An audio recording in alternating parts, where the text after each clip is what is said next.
Hi everyone, welcome to my channel. I guess you can tell it's dark outside.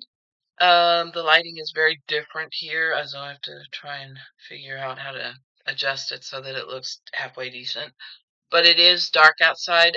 It's about 7 o'clock in the morning, or actually it's 15 till 8, which is really kind of strange because I thought that it would get light out probably around 7:30 or 8 o'clock, but it's still dark here. Yeah, we're about to have the end of summertime, which is like they call it daylight savings, I think, in the States, but um, over here they call it the winter time and summertime, which is not to be mistaken with the seasons, and is because we're in autumn here and it's cold outside, or it's getting colder outside. But anyway, I wanted to come on today and do a video about what is going on in the US. And I'm doing something a little bit different than what a lot of other readers are doing because I have some ideas about what's going on based in a spiritual stance, not really based in um, a factual, this is what's happening and this is why it's happening, yada, yada, yada, yada. What I'm going to try and do is I'm going to try and touch on something that probably very few people are thinking about or talking about, and that is actually the spirituality that is centered on the White House itself. Um, some of the people have been saying, and I've been watching a lot of videos on it, this is for entertainment only, so this isn't based on any sort of proven fact, whatever. But it is to say that there's a lot of people who are talking about this idea or this notion that in the US, one of the most haunted buildings there is, in fact, the White House. And so what I thought I would do is I've got my cards and my rods and stuff here, and I thought what I would do is go into this idea of what is happening in the US in reference to everything that is not in the sense of it being, oh, what is it? Not in the sense of it being a finite fact that they're tearing down the East Wing of the White House, but a spiritual reason as to why they are doing it. Okay? A lot of people are saying it's in response to the No Kings. Could be. A lot of people are saying that it is to divert focus from the E-files. Could be. The other thing that is the day after this happened, or this started to happen with the leaked pictures and all that stuff, the book Nobody's Girl came out.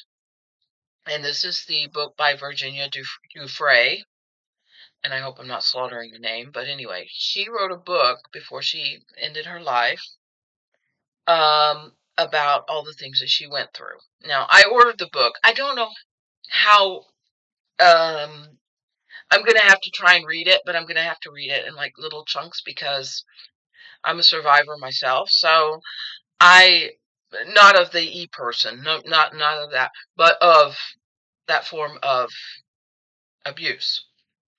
So for me, it's going to be very, very difficult to read it. But I wanted to get a copy of it, if for no other reason but to up the numbers of the sales, to get it on the bestseller list. That was doing my bit to get that book really the recognition that this poor woman deserved. So, but I will probably read it, but I will probably have to read it in like small increments, simply because it's going to be very triggering.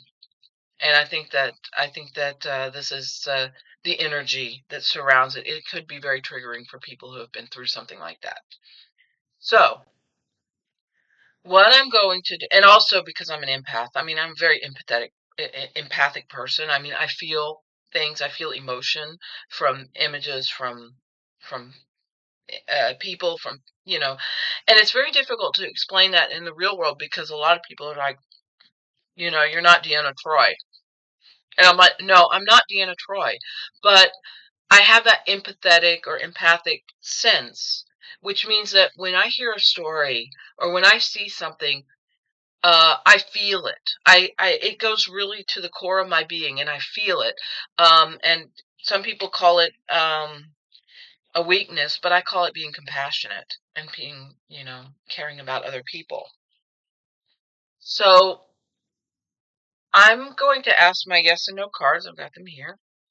And I'm going to ask, does the White House itself as a building, does it have a spiritual connection? I mean, if you will. I mean, it sounds like a really strange thing because it is like a place. It's a physical place. But because of all of the people that came before, and because of this status as being a haunted location, does it feel what is happening to it right now? Okay? So, does the White House feel, in that sense, what is happening to it right now? Because it has so much energy in it. Does it feel what is happening to it right now?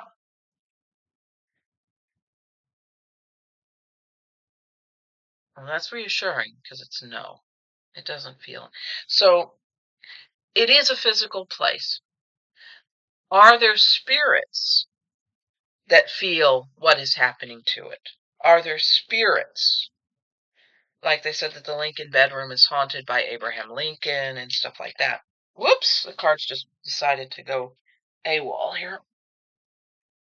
But the one that came out is the yes card. This one fell on the floor, and this one flipped out, basically. And it said, yes, the spirits do feel what is going on. I think I got a sense of it when you destroyed the rose garden. And I'm getting a sense of it now with the East Wing. And I saw a video that said that Abigail Adams, the spirit of Abigail Adams, is she, how is Alec, I'm going to, instead of use the yes and no cards, because there's a lot of stuff going on. I'm going to move to the tarot, and I'm going to see, specifically about Abigail Adams, because she was the one, based on the research that I did, Abigail Adams was the second or the first lady who ever lived in the White House. I don't know if Martha Washington ever lived there, but Abigail Adams definitely did.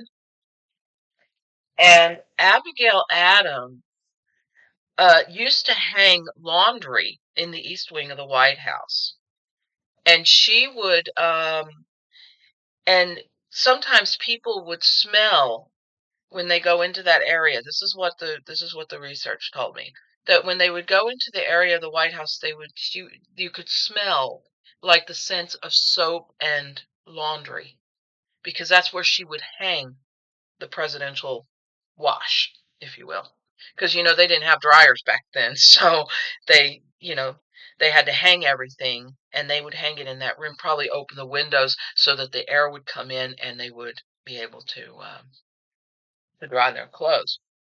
And so sometimes people were saying that in the East Wing of the White House, the spirit of Abigail Adams was present. Now, I don't know. Well, let me see. Let me just quickly with the yes and no cards. Let's just ask, is the spirit of Abigail Adams still in the East Wing of the White House? Is the spirit of Abigail Adams still in the East Wing of the White House? And they said no. So she may have left.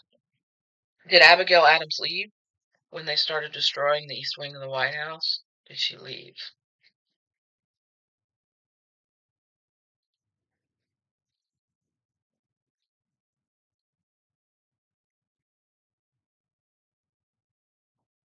Yes, she did. So this leads me to believe that maybe, in a deeply spiritual way, the ghosts or the spirits that have been haunting the White House, um, this makes me feel, I mean, just deep down inside, this makes me feel like what he's trying to do is he's trying to dispel these spirits from the White House. And by destroying these areas where they are known to have haunted, um, he thinks that this is what's going to happen. It's going to dispel or you know get rid of these spirits that are haunting those areas. Now, will he succeed? Will he succeed in getting the spirits out of the White House? Will he succeed in getting the spirits out of the White House? If there's haunting going on in the White House, will he succeed in getting these spirits out? Exorcising these spirits. Will he succeed in exorcising the spirits out of the White House?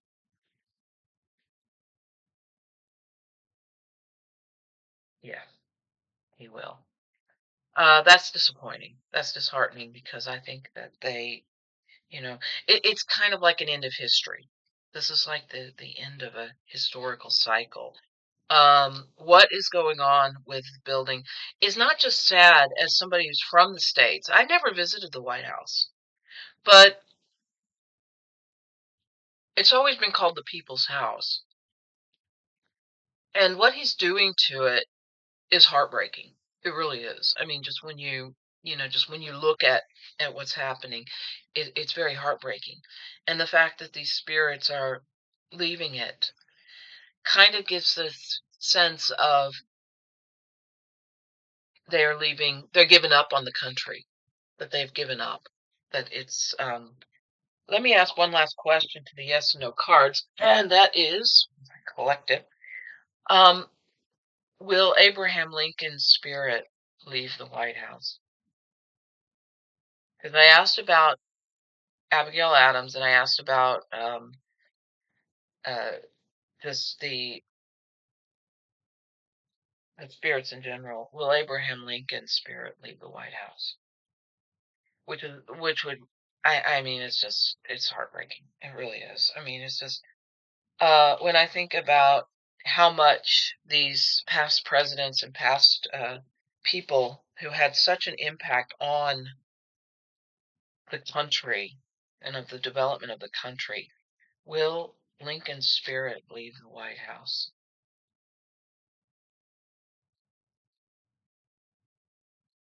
Ah, the cards just keep flying out. Uh, Guide said use this one, and it says, no, Lincoln will not leave the White House. He will not. I'm really glad about that. That's kind of reassuring to me that he will not leave. But I want to do a read on these spirits in the White House. I want to do a deeper dive into not necessarily what's happening at the White House, but on the spirits themselves. And I'm hoping that my guides will guide me, and I'm hoping that the spirits of these past presidents and those past people will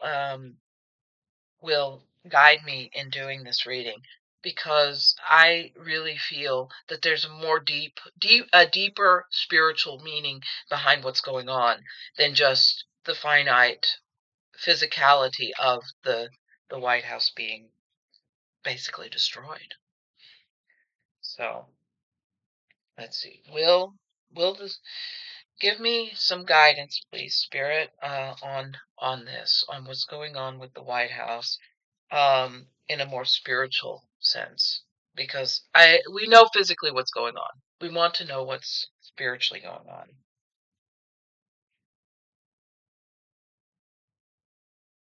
Good. One more shuffle, they said. Yeah. Okay. Now it's good. Okay. Um. Well, we've got the Seven of Swords. This is the card for the reading.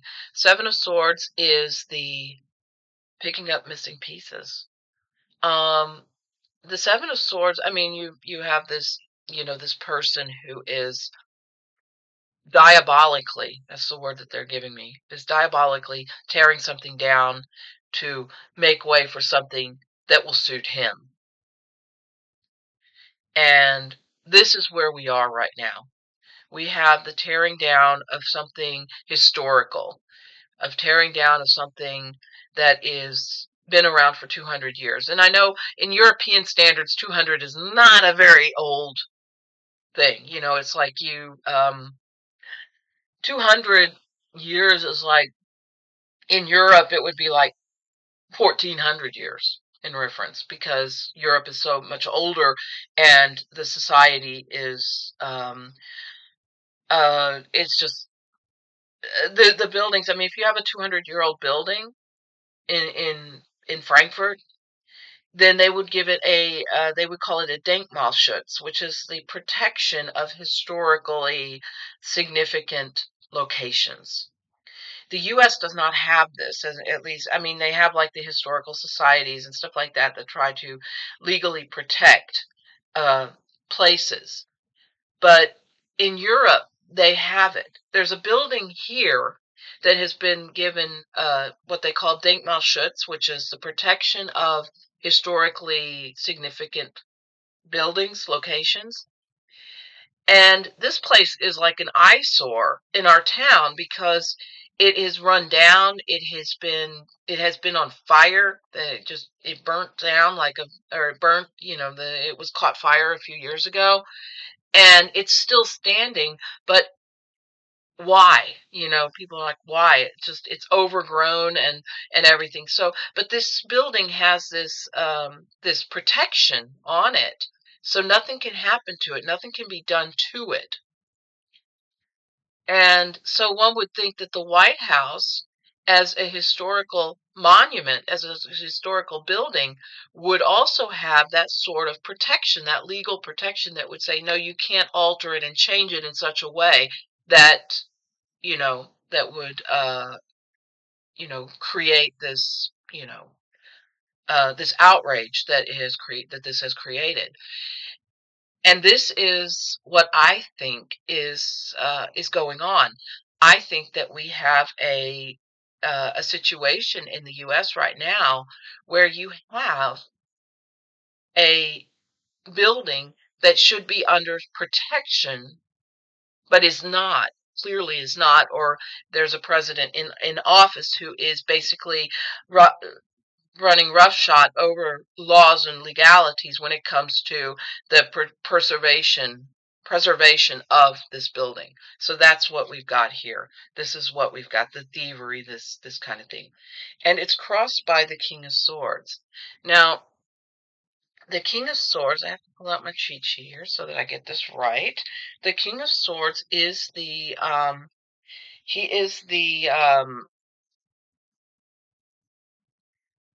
is the detached personality. He is cool, detached, and he is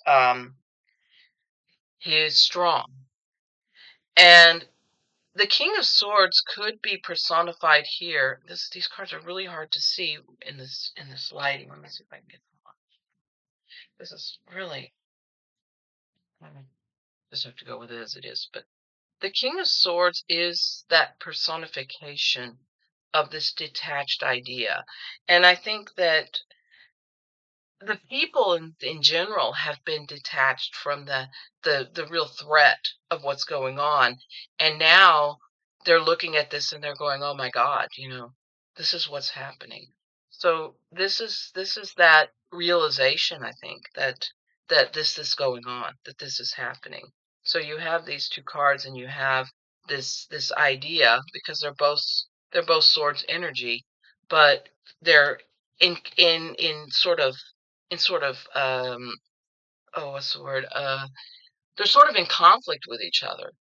So you've got the thievery, and then you've got this detached, and that could be the Democratic Party.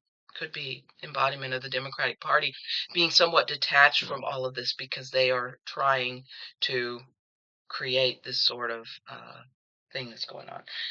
They're trying to stay nice with everything, and they're trying to play nice with everybody. But what's happening is it's not really working, and now people are like becoming outraged because of what's happening. The underarching energy, the Knight of Swords, as in more swords energy. There's a lot of swords energy in this, and the Knight of Swords is he's the fearless. He's seeing these are the people seeing things as it really are.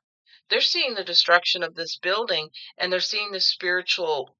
They're trying to figure out why this is happening, and yet the underlying energy for me is this spiritual energy that's like it's sort of like the pot with the water and it's boiling and people are trying to put the lid on the pot, but they can't and it's boiling over. And I think Susan Lynn made reference to this about what's going on in the US right now with regards to God, I'm trying to keep the glare off the cards here. But she made reference to this with things kind of boiling over. And I think that that is specifically what's happening is that this is boiling over.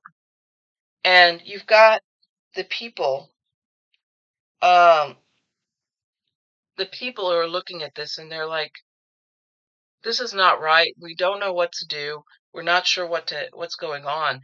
And yet this is are we powerless or do we have the power to change what's happening? Now, I really am having a hard time trying to figure out why I keep getting swords cards on all of this. Because swords are, for me, I mean, there's a lot of, when I think of swords, I think of like backstabbing and things like that. And in reality, the energy here is so, I think it's people trying to disregard the whole spiritual concept of it and push forward this idea that it's just a physical structure. And I think yeah, that's what I'm getting. The the guides are telling me that the reason that I'm getting these swords cards is because the energy right now is that people are looking at the finite physicality of everything that's going on as opposed to looking at the spiritual. And so when you're looking at the spiritual, you get this other kind of energy and this other kind of feeling. And so what I'm getting is that right now people are not really focused on the spiritual of it because they're so angry about the physical of it. And so all these swords cards are about that anger, that frustration of what's, being presented. And in the immediate past, we have the Eight of Swords. Again, swords energy. Lots and lots and lots and lots of swords energy. You have this physicality. You have the people feeling bound or constrained by what's going on. And they're trying to do what they can to fight their way out of it with like the No Kings protest and with all the protesting and with the frog costumes and all this other stuff that's going on. So they're trying to find a way to fight all of these things that are going on, and yet what they're coming up against is saber rattling and all this stuff that's happening with someone trying to counter what they're doing. And what they're countering with is so awful and so just dehumanizing that people are like suddenly looking at this and going, oh my God, this is what's happening. And this is in response to what we're doing. And it is an act of intimidation. And it is an act of trying to bind all of the people during this really turbulent time in history. And so how to find a road forward with all of this in relation to all of this energy, people are still trying to figure it out. They're trying to find out what happened with this. Now I shuffled these cards. I did not have them in the tarot order, so these cards are what's coming up on top, and this is what's happening. Overarching energy, the Tower. Now this is the collapsing of whatever is going on. Now I'm finding a little bit of comfort in this because this is telling us that spiritually, regardless of all this swords energy that's going on, the Tower is the undoing of all the saber rattling, of all the stuff that's happening. Now, this White House situation may be the straw that breaks the camel's back with regards to the people, because a lot of your more conservative people are very strong into the notion of history and what's going on in history. So when you've got a government that is overreaching and doing destruction of norms and things like that, then it leads up to this moment where the tower becomes a welcomed break from all of this. Because basically what it is doing, it is enabling this fast progression of the collapse. And somebody said, a few people have been saying that the destruction of the East Wing of the White House is in correlation to the destruction of political norms and of all the things that are, it's sort of a physical embodiment of what he's doing to the country. And that is going to fall. That is going to fall. In the immediate future, we have the Knight of Cups. And the Knight of Cups is the emotional energy. This is the idealist. This is what's in all of us. This idea that we have to create we have to see things for what they are, but we also have an ideal or an idea as to what we feel is important. And right now, what we have is this turbulent time, but we have this idealist who's coming in and saying, we're not going to overreact, but we're also not going to lay down and, you know, like an obedient dog. We're not going to do that. So that is what this card for me emphasizes. It's how are we going to react to all the swords energy? We're going to come in and we're going to handle it in a different way, with humor, with idealism, with what we feel should be the new political norm. So there's a new kid on the block, if you will, that's going to say, we're going to contend with this in a different way. In the hopes and fears is the Seven of Pentacles. This is the harvest. This is what we are creating. This is what will be created through all of this stuff that's going on. And this is the harvest. This is what is ultimately created. Will it be an ugly ballroom? Who knows? Will it be a united people? Yeah, I think so. But this is the harvest. This is what ultimately comes out of all of this. That is what we're hoping. How other people see you or how other people see this situation is the Fool. This is the la la la la la la la. We're going to do what we want. We're going to do what we want. And they could be stepping off a cliff. I don't think this is an act of faith, a leap of faith or anything like that. This is really the Fool. This is really what the person in charge, this is the person that's doing all this damage. And he is considered to be the fool, the idiot, the moron.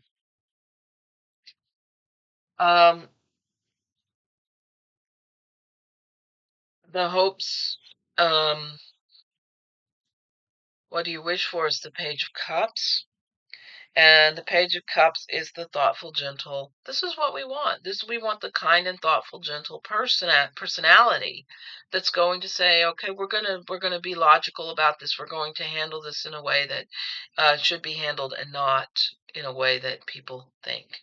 And yeah, the final outcome is the Queen of Swords, more swords energy. This Queen of Swords is independent, no nonsense, strong, independent person.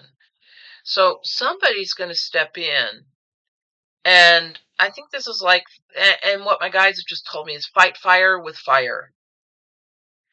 And I don't mean go and destroy something or, destroy something, but it could be the legal system. It could be coming out and giving sort of, finding the legal loopholes that people can actually do something with. Now, I'm going to be honest. I'm going to be totally honest with you. I am getting so sick and tired of them saying, "Oh, well, legally we can do this, this, this, and this," and then nothing happens, and then this guy just gets away with everything. This is really grating on my nerves, and I think it's grating on a lot of people's nerves. The legal system is a good thing, but right now the legal system has been all but destroyed because you've got a Supreme Court that basically is kowtowing to oligarchs, and you've got politicians who don't give a rat's patootie about the people that they're supposed to be serving. You got a Speaker of the House who won't swear in a Arizona congressperson because they don't want to release the e-files. Come on, grow a pair. I mean, really, seriously, grow a pair. Because these politicians think that they can just do whatever they want, and they're not answerable to anybody. The Supreme Court has already basically established that these politicians, specifically the POTUS, has no he doesn't answer to anybody. He doesn't have to do anything. He doesn't have to answer to anybody. He can do whatever the heck he wants, and people have to just accept it. And then when they protest, when they go out and they say, okay, we are not liking this, so we're going to protest. And then what does he do? He goes and breaks down the bloody East Wing of the White House. I mean, what the hell is going on in the U.S. right now? I never thought I would see the day when somebody that's in power would go in and basically physically destroy a building because they don't like people protesting.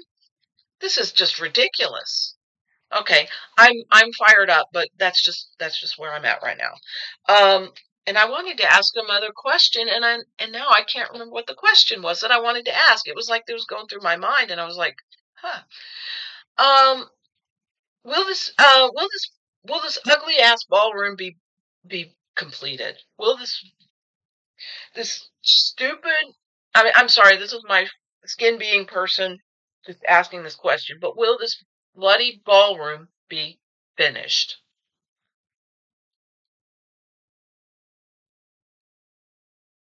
No, it won't. Will they finally kick this guy to the curb?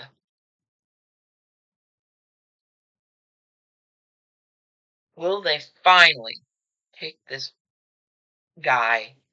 And I'm saying guy in like the kindest way that I can think of where I won't get in trouble, but there's a few other words that I'm just going through my mind right now about him, and none of them are nice, and none of them are G-rated. So, will this guy get kicked to the curb?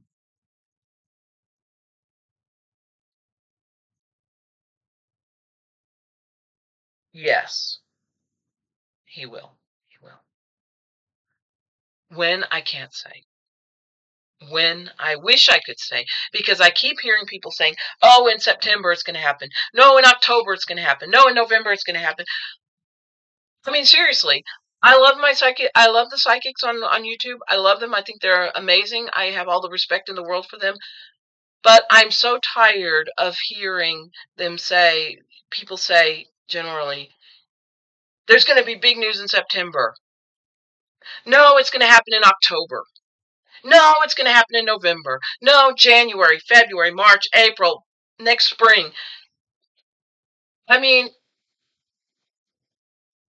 I know that Spirit does not operate on Yvette Standard Time, and I know it doesn't operate on Psychic Standard Time, if you will. People, psychic, but I'm, you know, I know that there's legitimately a lot of psychics that are very, very good at what they do, and they're very, very talented, and I absolutely respect them. And I have seen a lot of their predictions come to pass. But I am so tired of seeing predictions about when this guy is going to go down. And I'm not gonna heap myself onto this thing. Um, the card said yes, that he was going to get kicked to the curb, but I'm not gonna ask when because I have no idea. But I think ultimately people are gonna say enough is enough, and we're gonna kick this guy to the curb. I want to do a quick. Gosh, I've been on for so long. I really want to do a quick read on. I'll just pull 4 cards, but I want to do a quick read on the future of the White House as a physical structure. The White House as a spiritually, I tried to read the cards from a spiritual perspective, and I couldn't because there was so much physicality and so much response reaction and saber rattling that went on with it. But I want to know, what is the future of the White House? What is the future of the White House as a structure? As a not the presidency, just the White House itself, just as a physical historical monument, as a building. What is the future of the White House? What is the future of the White House? Stop. It told me to stop, so I stopped. The Ace of Pentacles. This is the new beginning, new start. And what is destroyed can be recreated. Not everything. You got trees that were destroyed, that were killed because they were cut down. You've got rose gardens, you got roses that were the 200-year-old roses and stuff that were destroyed. There's some things you cannot recreate, but some of the things you can. The Devil card. Does this mean that the White House will be, as Libby predicted, turned into a museum? This is this is the person who's created all of these problems, that has made this thing what it is. Four of Wands. It's a hopeful card. It basically means that it will be recreated or reimagined to be something new and something positive. So you take the negative and you create something positive out of it. Finally, the Ten of Swords. This is the endings and beginnings. This is this is like I think I get the image of the phoenix rising from the ashes. So while all of this stuff is happening, there's positive, there's negative, positive, negative. This is the reimagining of it. This is the ending of one cycle and the beginning of another. This in connection with this, I think is going to give us hope that it will get better. That things will get better, and that there will be something that will come about through all of this. That what can be torn down can be recreated again. And I think that that's what the energy is telling me. I do not know, and I'm not going to put false hope in anybody's mind. I mean, God forbid. I'm pretty much a novice at doing this, but I think the um that the future of the White House is positive, but I don't think that this ballroom thing is going to be realized. And that's what the yes no card said, that the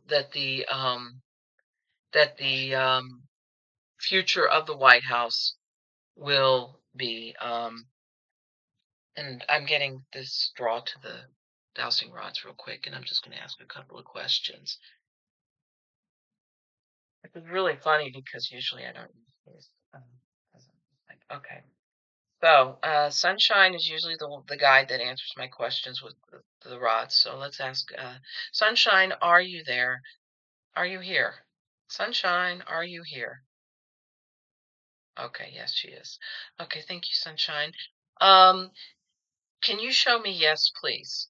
Please show me yes, Sunshine. Okay, thank you. Okay, Sunshine, please show me no. Oh, she is really here. Okay, thank you. Sunshine, will the White House be like the phoenix rising from the ashes? Will the White House be like the phoenix rising from the ashes? Will this be created anew?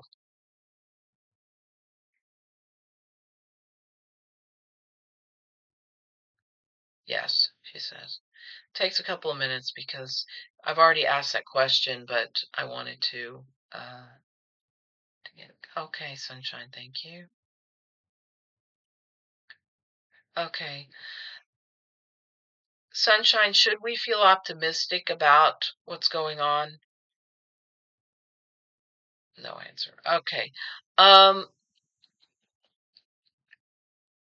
will the spirits that are in the White House, will they move to the next plane of existence now that all of this is going on? Will the spirits in the White House now be able to move on? Yes, they will. Okay. Well, that may be a positive thing too. Um, will Lincoln stay in the White House? Will the spirit of Abraham Lincoln stay in the White House regardless of what happens? Will he stay in the White House regardless of what happens?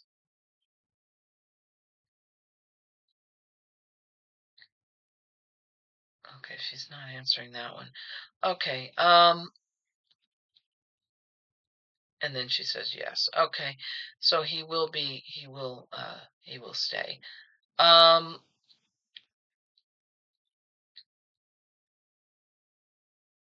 will the big fat orange problem see his ballroom come to fruition? Will the big fat orange problem see his ballroom come to fruition? And that's a no. Thank you, Sunshine. Okay. Will the ballroom actually serve? Will the ballroom be completed or will they just make it back? Will they make the East Wing back to what it was? Will the East Wing of the White House be repaired back to what it was? And she gave me a yes on that. So, yeah, what it looks like from my point of view is that what is being destroyed can be repaired. So what I'm getting is that basically there we go. The whole concept of the White House right now being destroyed, it can be repaired again. So what will probably happen is the ballroom probably won't even be completed. And if it is, um, well, let's just ask one last question. If the ballroom is completed, okay, Sunshine, if the ballroom is completed, will it actually serve the purpose of a ballroom?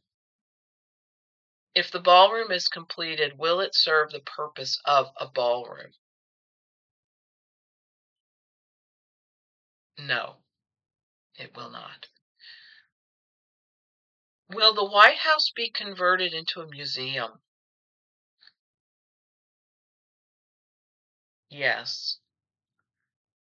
Will the president reside in the White House? Will future presidents reside in the White House? No. Okay, that sort of establishes what Libby has been predicting. She's saying that the White House will probably be turned into a museum and it will probably no longer house the president and the first family.